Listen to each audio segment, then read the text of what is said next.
Hello and welcome to Texans Talk Money. I'm Kyla, your host and a peer financial coach at Texan Smart.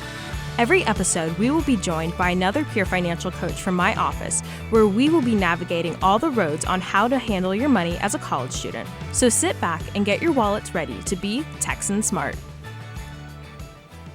Well, welcome back. And thank you for joining us today on Texans Talk Money. Our topic that we'll be discussing today is credit cards and like the basics of getting into it, like if you're brand new to credit cards. So should be a fun episode to listen to. And with me here talking about credit cards is Felisa. So Felisa, tell us a little bit about yourself. Yeah, so I'm Felisa Barron. I'm a marketing major here at Tarleton. I'm a sophomore. But I also have 2 minors in music and real estate. So. Ooh, fun. So what is your life like on campus? So what are you involved in anything on campus? Yeah, so I, of course, work for Texan Smart, and then I'm also involved in Greek life here. I'm Phi Mu's vice president of cabinet, and then I also play in the wind ensemble as our principal clarinet player. So, ooh, fun. So what brought you to become a PFC and want to work for Texan Smart? Yeah, so in all honesty, I was just kind of job searching. I wanted something on campus for the convenience of it. And then I didn't really know what Texan Smart was or what being a peer financial coach was. But while job searching, I did find it, and it seemed really interesting and something that I would be good at. So I applied, got the job, and it's taught me so much that I can apply for my future, thankfully. So, well, I'm glad that you're working with us. So, yeah.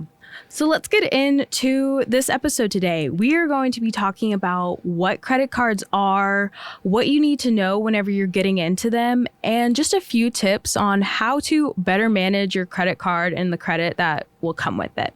So let's start off with what are credit cards. So how I think of credit cards, they're just basically debit cards that you use somebody else's cash, but yeah. I probably wouldn't think of them as debit cards because you might spend a little bit more freely if you thought about it that way. No, definitely.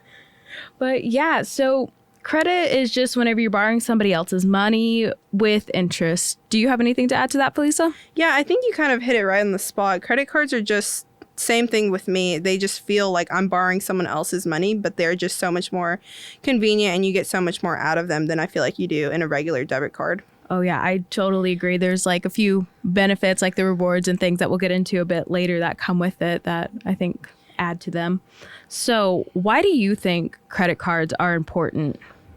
So credit cards are going to be a huge deal for anybody's future. Kind of moving forward, they're going to impact, getting a loan later for a house or for a car, or your credit score and your credit report. They're also really great to use and have during emergencies. So say that, I don't know, your car breaks down and you suddenly don't have $500 out of pocket to, take care of that. You can just whip out your credit card and use that and then pay that off slowly later. I feel like they also really help you kind of budget and stay accountable because you know that, you have this set amount of money that you can borrow from, but at the end of the day, or at the end of the month, I guess, technically, you are going to have to pay that back. But it does kind of keep you accountable in the sense of making sure that you have that money and making you responsible because you need to pay that back. Yeah, I like how you touched on at the beginning that it opens up those opportunities for you. Because I know as young people, those starting to get into college, you might not really understand or have any want to borrow somebody else's money. Why would I need to borrow somebody else's money if I already have maybe something in my pocket? But yeah, exactly. There's some benefits that come with it. Definitely. So personally, I like the idea of credit cards. I think it kind of varies person to person, but I like them because, like you said, if you get into a crunch and you need to use that money that you might not have, they're there for you. I don't have very many credit cards. I say that. I don't have any, but I have one credit card. Yeah, that's the better way to say it. I have one credit card that I use, but I use it as a co-signer with my parents because it helps me have that backfall if I need it, and my parents help me learn to do that. But what about you, Felisa? So I also only have one credit card, but it's just my own credit card, and I got kind of one of the student credit cards because I thought that was just best fit for me. But my parents are of course in my corner, kind of helping me out, helping me manage that, saving me here and there. But I just have one, and kind of along the same lines of I only use it for certain expenses, and I just kind of try to really be mindful because having that credit card can also be like a little temptation of like, oh, I have this extra money, let me just use it. But I kind of have to remind myself to stay accountable. Yeah, I know. I don't really use my credit card that much. I've probably used it for the first time in, I don't know, maybe a couple months, just because credit cards, I don't like having to borrow somebody else's money. I bought my Tarleton ring with it, which is something that I'll be able to pay off for in the future. So that'll help me build more of my credit up. Yeah. But yeah, so let's get into, I guess, really what you should know getting into getting a credit card. One of the biggest things I think you should know about is the process of actually receiving your credit card. Whenever you apply, you either get approved or denied for it. There's like no give or take. So if you're denied, you're denied. Maybe go apply somewhere else or find a way to improve your credit. But if you're approved, you can accept that legal agreement with the issuer, and you are going to get a certain credit limit depending on your credit history and the things that you've done up to that point that deal with credit. There are certain credit cards that are out there for people who are starting with credit. I know a good thing is if you do take student loans out, that is a way to build credit up for yourself, which will go back on your credit history. Yeah. And you must be 21 to get a credit card unless you show that you have enough income or cosigner, from what I understand. Yeah. I think the process can seem very like daunting and very intimidating.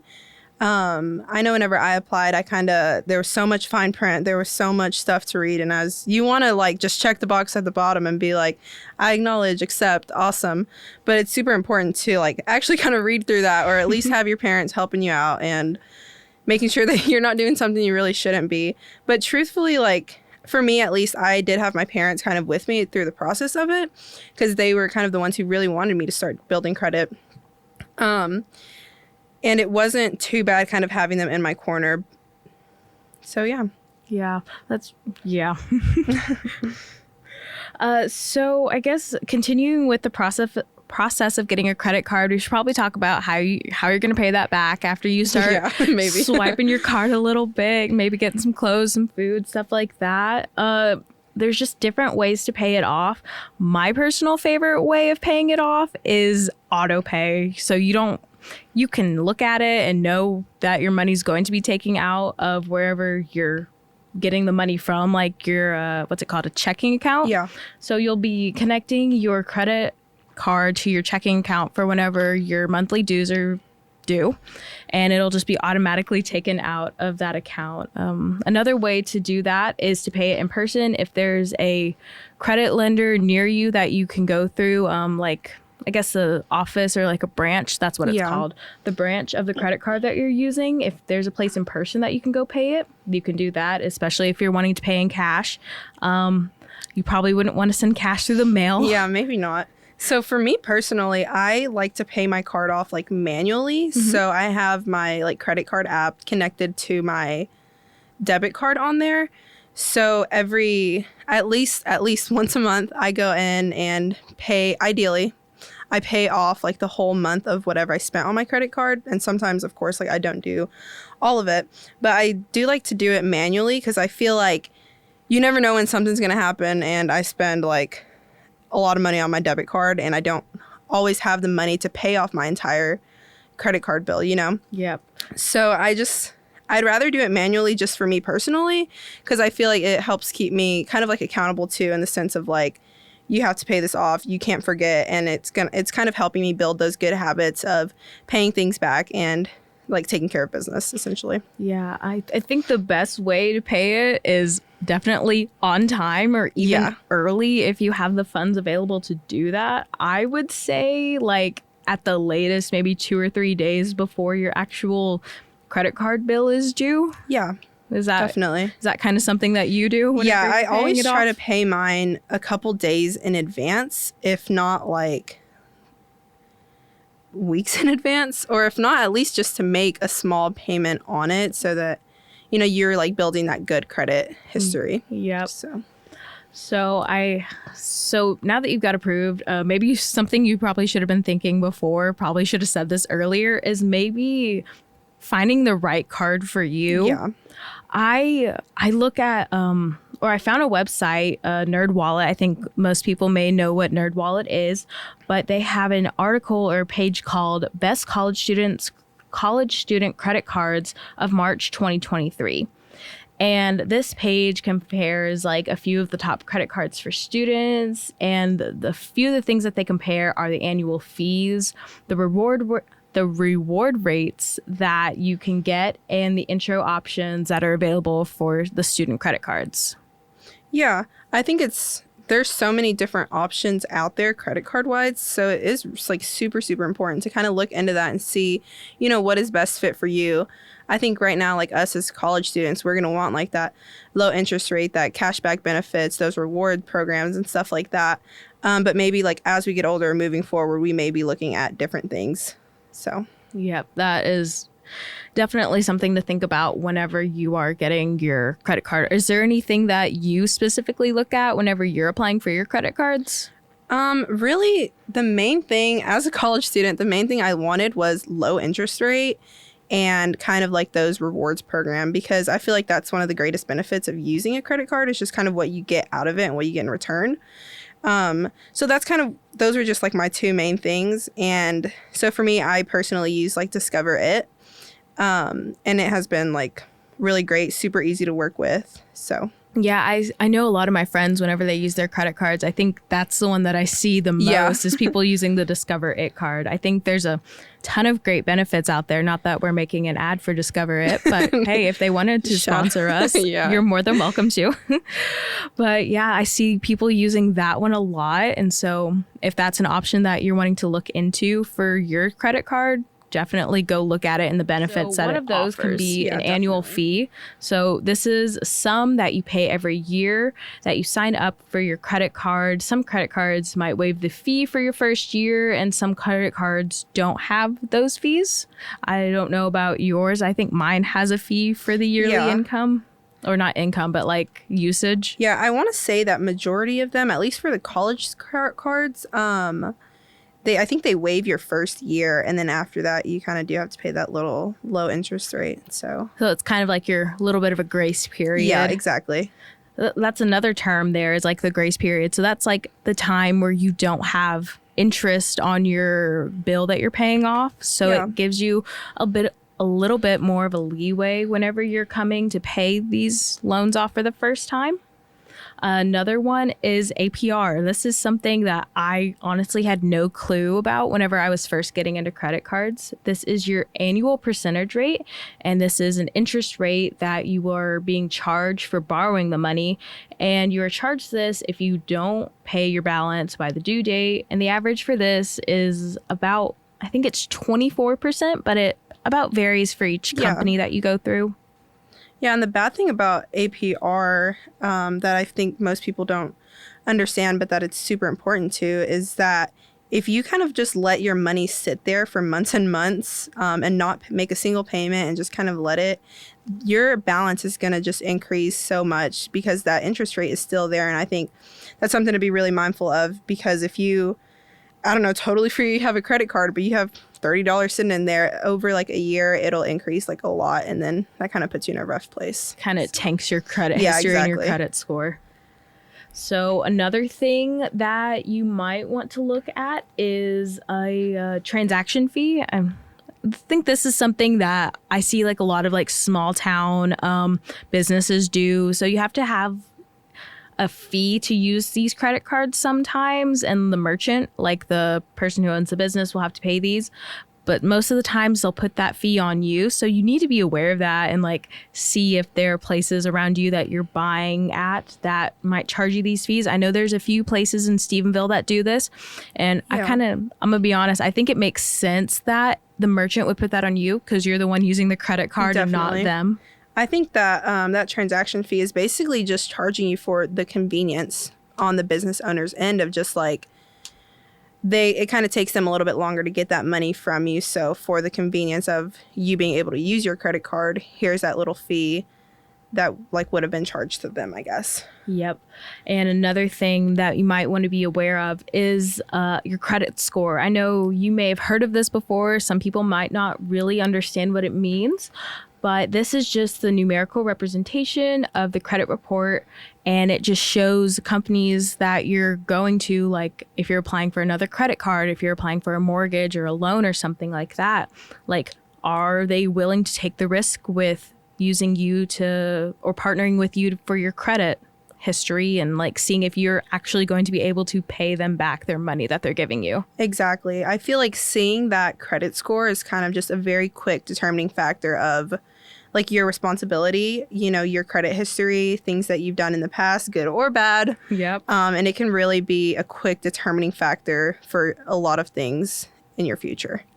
Yeah. So moving on from that, I think a good way to look at it, like looking into the future and the right now.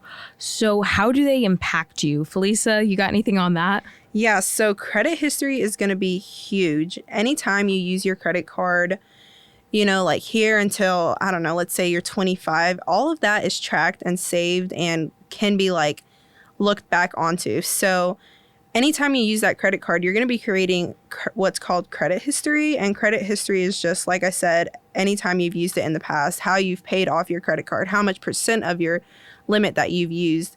And this credit history is going to have a huge impact on large purchases, like moving forward as you kind of grow into an adult.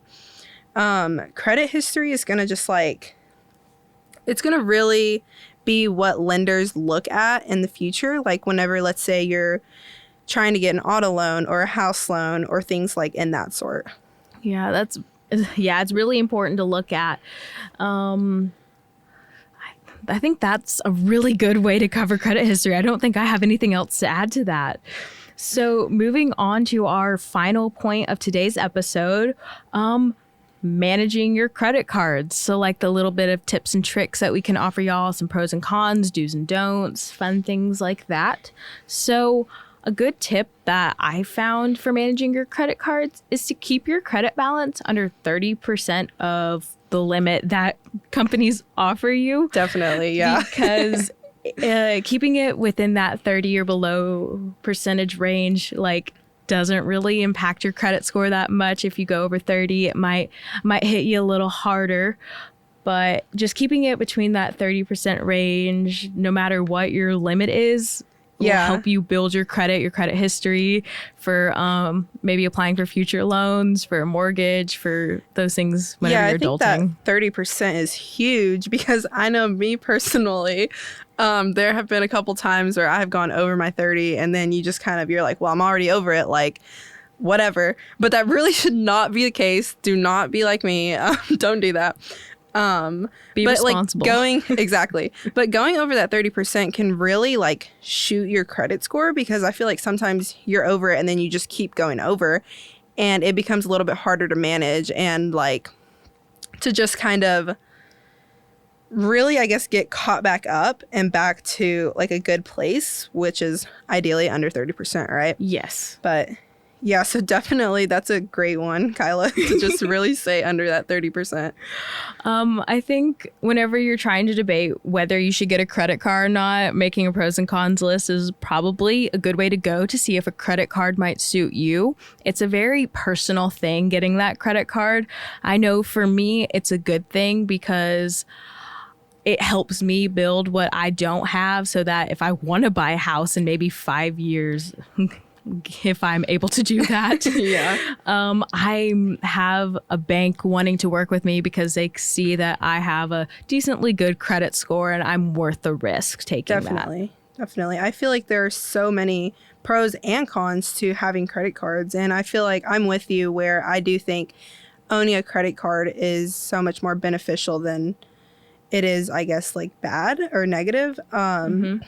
Like they're so helpful in the sense of like the convenience of having what feels like extra money that you do have to pay back. But and then like if you ever need them in emergencies, you get so many rewards back through various different programs. You can pay them back, you know, slowly over time, whereas you may not have that option with, you know, just a regular debit card. Exactly. So what do you think some of the cons might be along those lines? Yeah, I think sometimes people can see what feels like extra money and just kind of start overspending. And I guess you don't really always realize how much you're spending and how much you're in debt because you feel like that money's just there, but it really isn't, because essentially at the end of the day, you do have to pay it back.